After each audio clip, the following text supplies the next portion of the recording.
신뢰도에서 나올 확률이 높은 거는 솔직히 신뢰도를 높이는 방법이 나올 확률이 높습니다. 이전에 신뢰도 측정 방법이 나왔지만 하지만 그래도 다른 신뢰도 측정 방법들도 충분히 나올 수 있기 때문에 구체적으로 설명을 드렸던 거고요. 그리고 앞서서 제가 말씀드렸다시피 반분 신뢰도와 문항 내적 일치도에 관련해서 간단하게 설명드리고 신뢰도 높이는 방법으로 가도록 하겠습니다. 아까 강의 시간이 너무 길어지는 것 같아서 뒤에 좀 혼돈이 있어서 문항 내적 일치도에 대해서 더 간단하게 설명드리고 넘어가도록 하겠습니다.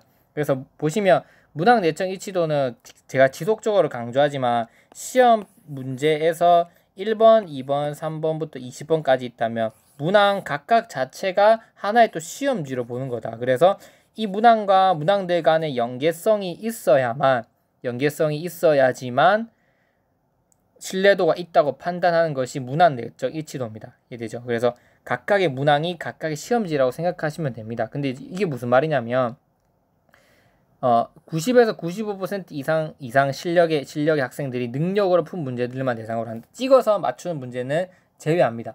찍어서 맞추는 문제는 제외하고, 그리고 또 학습자들의 학습 정답률이 90에서 95% 이상 되는 학생들의 결과물만 이용합니다. 왜 그러냐면 학습 평가를 1번부터 20번까지 풀게 하고 A라는 학생, B, C라는 학생 쭉 있을 거 아닙니까? 맞죠? 그러면 이 문제를 90에서 90% 이상 맞춘 학생들만 일단 뽑아서 어떻게 문제를 어떤 건 맞고 어떤 건 틀렸는지, 또 틀렸다면 어떤 문항에 체크했는지를 판단하는 방식으로 진행하는 게 문항 내적 일치도입니다. 이해되죠?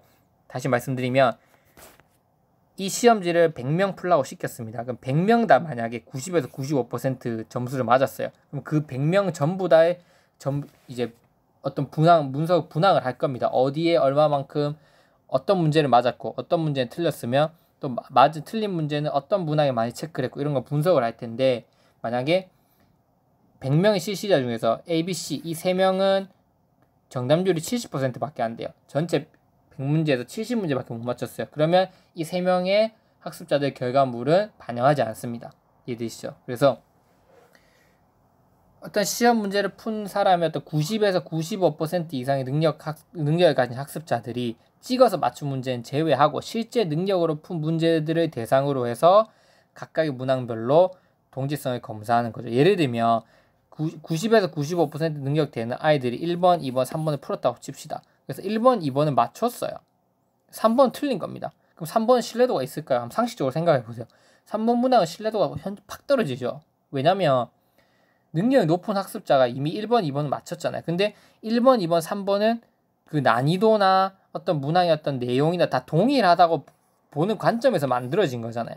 이 하나하나가 다 하나의 문항 하나하나가 하나의 검사지라고 가정하고, 그리고 그 문항 하나하나가 난이도든 뭐든지 다 같다고 가정하에서 만들어진 거잖아요. 내용 영역, 난이도. 근데 1번, 2번, 3번, 4번 다 맞추고 3번만 틀렸어요. 그러면 3번만 틀렸는데 그러면 이 3번이 과연 신뢰도가 있다고 볼 수 있냐? 없다고 보는 거죠. 그런 식으로 신뢰도를 파악하는 게 문항 내적 일치도예요. 이해되십니까? 그리고 이렇게 문항을 맞추고 틀렸다만 보는 게 아니라 오지선다라고 치면 1번부터 5번 문항에서 학습자들이 뭘 많이 체크하고 있는지에 따라서도 신뢰도를 측정합니다. 이해되시죠? 그래서 제가 간단하게 예로 설명을 드린 겁니다. 이렇게 문항 내적 일치도를 쓰면 가장 큰 장점은 뭐다? 장점은 동형 검사 신뢰도, 재검사 신뢰도, 반분 신뢰 검사도가 가지고 있는 단점들을 이 문항 내적 일치도 다 극복한 겁니다. 이해되시죠? 다 극복을 했던 거고, 그리고 아까 시간의 어떤 문제 이런 오차들을 다 가지고 있지 않다는 걸 장점으로 적어주시면 됩니다. 그렇죠? 그래서 정의 적어주시고 특징 적어주시고 장점 적어주시면 만점입니다. 제가 이 강의를 재작년부터 했더라면 강의를 들은 분들이 이제 문항 내적 일치도 시험 문제 맞췄을 텐데 좀 아쉽긴 합니다. 그래서 문항 내적 일치도는 말씀드렸다시피 이제 이해가 가실 겁니다. 각 문항당 하나의 검사지로 보고 그 검사지로 본 후에 검사 결과의 일치성에서 어긋나는 것은 신뢰도가 없는 문항으로 판별해내는 게 문항 내적 일치도다. 그래서 반드시 90에서 95% 정답률을 가진 학습자들이 어떻게 문항에 반응하는지를 대상으로 하고, 또 찍어서 맞춘 문제는 제외하고 실력으로 푼 문제들만 그 분석 대상에 포함시킨다. 그리고 이렇게 문항 내적 일치도는 시험을 한 번만 실시하기 때문에 문항 오차, 시간 간격 MSN 오차, 환경차의 오차도 없을 뿐더러 반분 신뢰도가 가진 문제도 없다. 반분 신뢰도는 문항 어떤 단점이 있냐면 검사 도구를 이제 신뢰도가 반으로 줄어드는 어떤 문제도가 있습니다. 그래서 그런 문제도 없다는 게 바로 문항의 이치도의 장점으로 볼 수 있습니다. 이해되시죠? 반분 신뢰도는 이해 쉽잖아요. 하나의 검사 제안에서 짝수 홀수 혹은 10번부터 20번까지 나눈 다음에 그 두 가지의 어떤 연관성을 따져서 신뢰도를 측정하는 게 반분 신뢰도입니다. 이해되시죠?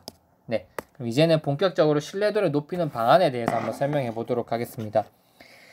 신뢰도를 높이는 방향이 가장 시험에 나올 확률이 높은 것 첫 번째, 난이도를 중간 상태로 유지하라입니다.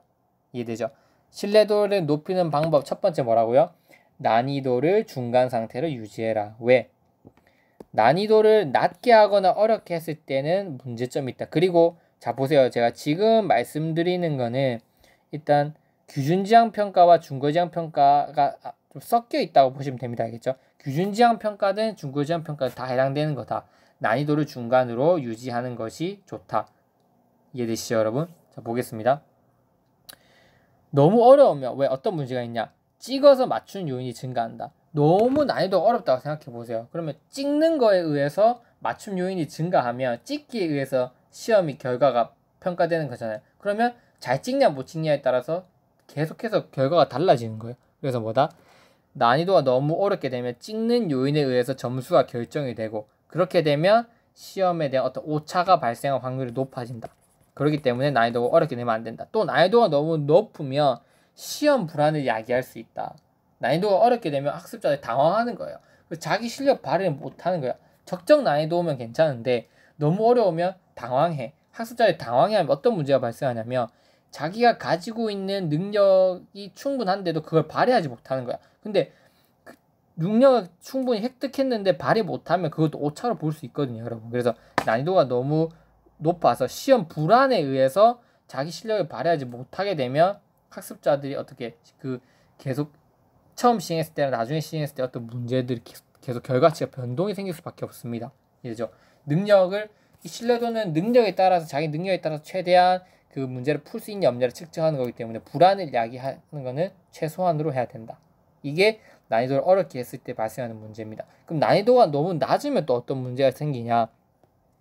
너무 쉬우면 서로 간의 차이가 나지 않기 때문에 오차에 의해서 상대적 서열에 영향을 미칠 수 있다. 이거는 이제 기준지향평가에 해당되는 거죠.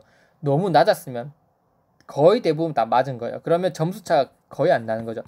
거의 다 맞았으니까 A가 100점, B가 99점, C가 98점, D가 97점, E가 96점인 거예요. 상대적 서열은 잘 나왔지만 너무 쉽다 보니까 대부분 90점 쪽에 몰려 있는 거예요. 이때는 한 문제만 실수해도 어떻게 서열이 바뀌어버릴 수 있다는 거예요. 그래서 보시면 난이도가 너무 낮게 되면 서로 간의 차이가 많이 안 나게 되겠죠. 그래서 오차에 의해서 뭔가 오차라고 하는 거는 실수입니다. 학습자가 실수할 수 있잖아요. 그 실수에 의해서 상대적 서열이 영향을 미칠 수 있는 상대적 서열이 달라지기 때문에 난이도가 또 너무 낮으면 안 된다. 자, 난이도가 너무 낮았을 때 핵심은 뭐다? 차이가 잘 안 나서 상대적 변별이 안 된다. 이건 어디에 해당되는 말입니까? 규준지향평가에 해당되는 거죠. 이해되죠? 그리고 난이도가 너무 어려우면 안 된다. 왜? 찍어서 맞추는 요인이 증가하니까. 이거는 뭐 규준지향평가도 중거지향평가도 다 해당되죠. 그래서 이 신뢰도를 높이는 방법이 규준지향평가에 해당되는지 중거지향평가에 해당되는지 둘 다 해당되는지는 여러분들이 학습을 하시면서 잘 구분해서 이해해 주실 필요가 있습니다. 아시겠죠? 그래서 난이도가 또 낮았을 때 어떤 단점이 있냐? 난이도가 너무 낮으면 실수를 할 확률이 높아지고 동기부여가 되지 않아 신뢰도가 저하되는 또 그런 문제점이 발생한다. 난이도가 너무 낮으면 문제를 풀 동기가 저하돼서 혹은 실수가 저지르거나 이런 이유로 인해서 학습자들이 학습 결과가 달라질 영향이 많이 발생한다. 그래서 난이도가 너무 낮아서도 안 된다. 이거는 개론서들이 다 있는 내용입니다. 알겠죠? 그래서 결국 난이도를 중간으로 유지해라. 문항의 난이도가 중간일 때 신뢰도가 가장 높다. 중간 정도의 문항은 난이도를 갖고 있는 문항이 많을수록 점수의 분산도를 크게 하기 때문에 검사의 신뢰도가 높아진다. 너무 어려우면 찍음 요인 증가. 너무 낮으면 변별이 안 되고 또 이런 이런 것뿐만 아니라 어떤 심리적 요인에 의해서도 난이도의 그 심리적 요인에 의해서도 그 학습 결과가 계속해서 달라질 수 있기 때문에 난이도는 항상 중간에 유지해라. 이해되죠? 심리적 요인에 의해서도 난이도를 중간 유지하고 변별도 요인에서도 난이도를 중간에 유지하는 게 가장 큰 핵심 포인트다. 끊고 가도록 하겠습니다.